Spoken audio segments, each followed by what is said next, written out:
لوگ ایمان لائے اور عمل نیک کیے ان کے لیے خوشحالی اور عمدہ ٹھکانہ ہے۔ جس طرح ہم پہلے پیغمبر بھیجتے رہے ہیں اسی طرح اے نبی ہم نے تم کو اس امت میں جس سے پہلے بہت سی امتیں گزر چکی ہیں بھیجا ہے، تاکہ تم ان کو وہ کتاب جو ہم نے تمہاری طرف بھیجی ہے پڑھ کر سنا دو۔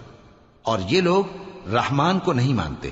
کہہ دو وہی تو میرا پروردگار ہے، اس کے سوا کوئی معبود نہیں، میں اسی پر بھروسہ رکھتا ہوں اور اسی کی طرف رجوع کرتا ہوں۔ اور اگر کوئی قرآن ایسا ہوتا کہ اس کی تاثیر سے پہاڑ چل پڑتے یا زمین پھٹ جاتی یا مردوں سے کلام کر سکتے تو کیا یہ لوگ ایمان لے آتے؟ بات یہ ہے کہ سب باتیں اللہ کے اختیار میں ہیں، تو کیا مومنوں کو اس سے اطمینان نہیں ہوا کہ اگر اللہ چاہتا تو سب لوگوں کو ہدایت کے رستے پر چلا دیتا؟